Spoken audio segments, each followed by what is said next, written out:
Good morning, good afternoon, good evening to every one of us. It's really a joy for me to welcome you all to this very important program of cultivation and preservation of wealth in the African worlds. We say the African world very importantly because we need to redefine the concept of the African people in the world today. We have Africans from the continent. We have Africans in the diaspora, in the Caribbean, and we have Africa in the entire diaspora. We have to utilize that to understand the premise of this diaspora. You know, the word diaspora really was coined for the Jewish society because they are at that time forever in foreign lands. So this has to do with the supplantation of people, whether willingly or unwillingly, from one place to the other around the world. So today, we have African people present virtually everywhere in the world. I have traveled in the greatest distance in Europe, and I have met African people living there. Some of them living very well and enjoying the vibrant environment that they found themselves in. I've traveled in Asia, and I've seen African people. So African people exist virtually everywhere in the world, and it's important that we understand that. Now, the Caribbean,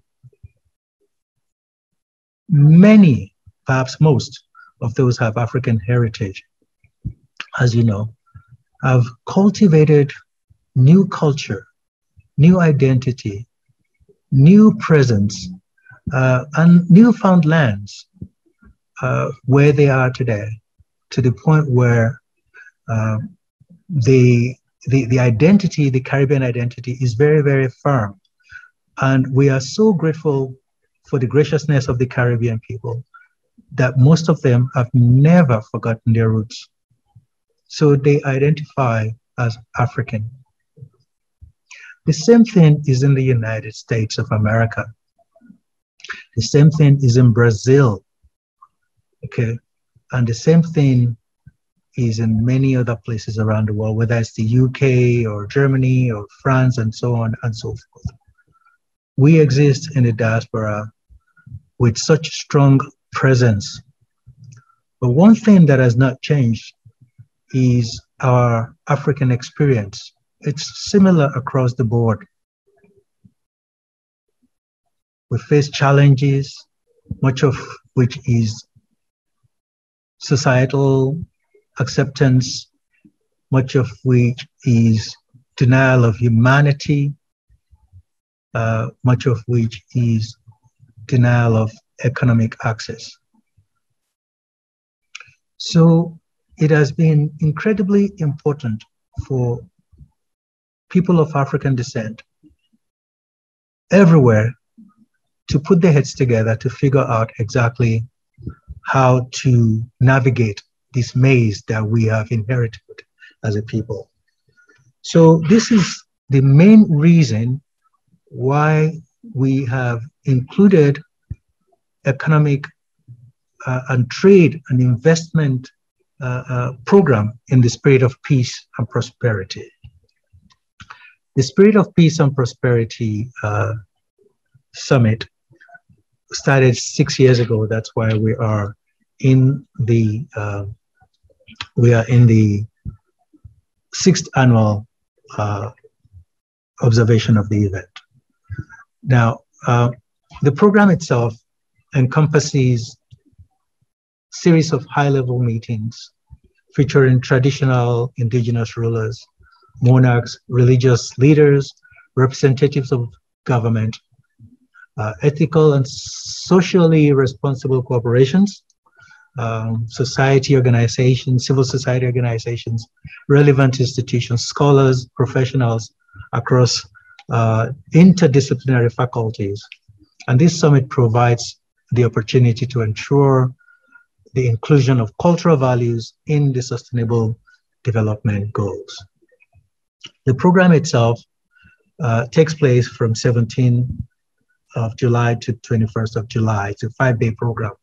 And it's in parallel observation with the United Nations General Assembly's resolution number ARES 6413, which is a resolution that calls for the observance of Nelson Mandela's birthday on July 18th in honor of his values and his dedication to the service of humanity in the fields of conflict resolutions, race relations, promotion and protection of human rights, reconciliations, gender equality, and the rights of children, and so on and so forth. Especially the upliftment of poor and underserved communities. So today's program focuses on the strength of African economy, which exists, however, dissipated around the world in a way that it is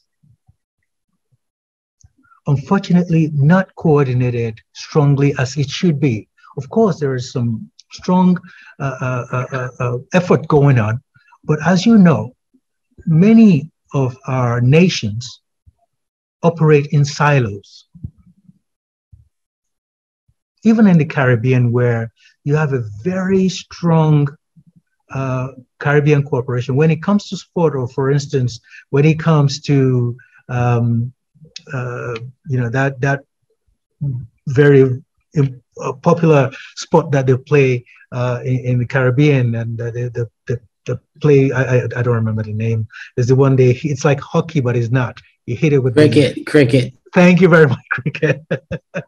Cricket, that's the one. So when they play cricket, you see a synergy of the Caribbean people. I am so happy when I see that. And they play so well together. But when it comes to economics, we don't show that same passion, at least not enough. Even in our aspiration for reparations, we fail to come strong enough as we do in this sport. And I'm hoping that we can transfer the same passion to what is most necessary for us. Okay? So again, this is why we come together today, to have this important gathering to begin to ponder how we can begin to facilitate a larger gathering of our people. One of the most important conferences that needs to be done on earth today is a conference between Africa, Caribbean, and the diaspora. And I don't mean only from the Pan-African perspective, because that is political, but from an all-African perspective, that all-encompassing perspective. We've tried it before, but we can do it again. We can do it better. We can do it better. So we set stage for posterity that they can do it even better. And theirs will do it even better in such a way that we too can sit down at the table of humanity and be proud that we have brought our goods and values to the table without presumptions. So it's been a great concern to me. And that really is my impetus here, that the presence of the global presence of African peoples around the world has not ensured a competitive advantage for us. And if you look at others, you see them enjoying these benefits. Because otherwise, worldwide presence of Africans would have easily yielded the culture-based wealth that provides this necessary financial capital and the political economic edge enjoyed by so many other cultures worldwide. Some cultures have they've taken advantage of their perceived competitive edge and used it effectively to establish progressive markets virtually everywhere possible. And up till today, we've witnessed multinational corporations integrated into many countries across continents.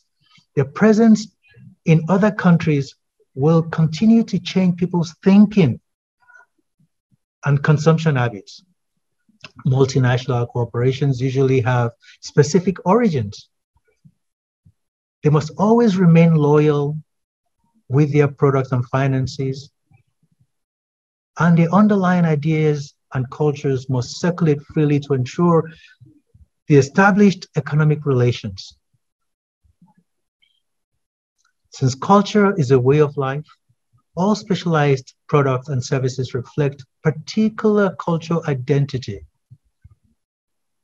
Each global product contributes to the wealth of a particular culture or nation. And this is important for us to really put in perspective. So bear with me, because I really want us to understand this in this particular meeting.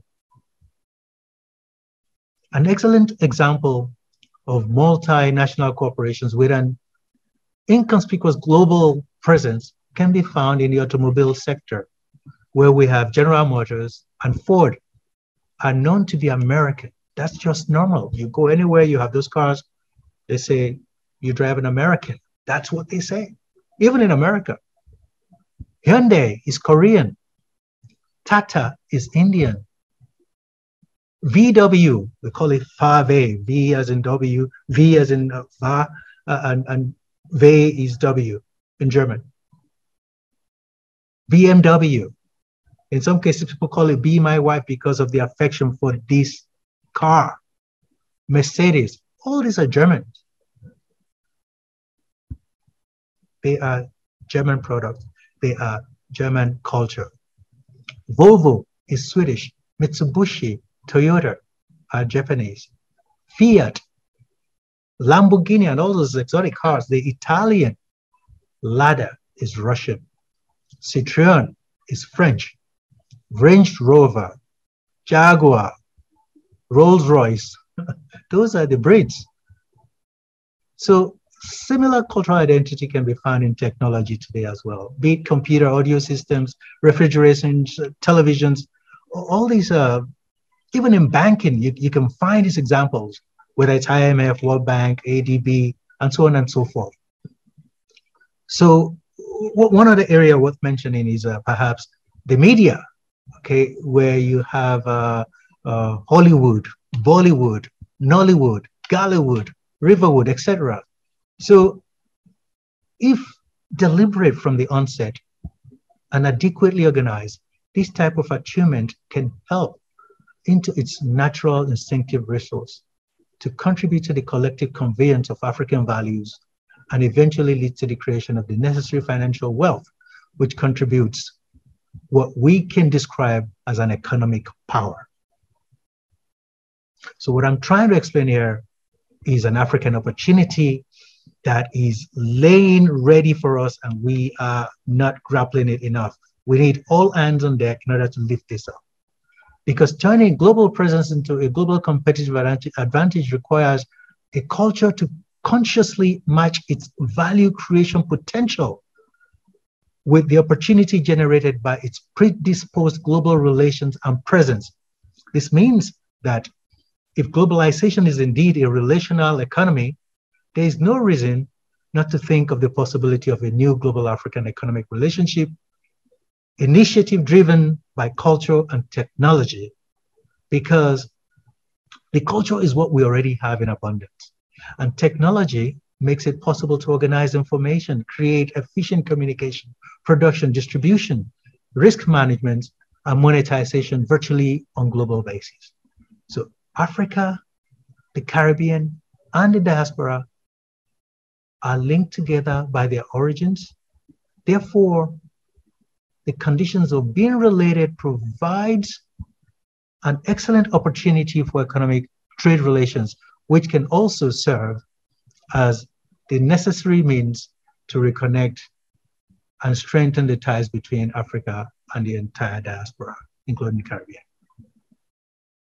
So diasporic transnational identities and social structure coupled with increasing ease of cross-border capital investment movement, have given rise to a particular case of international ethnic entrepreneurial behavior.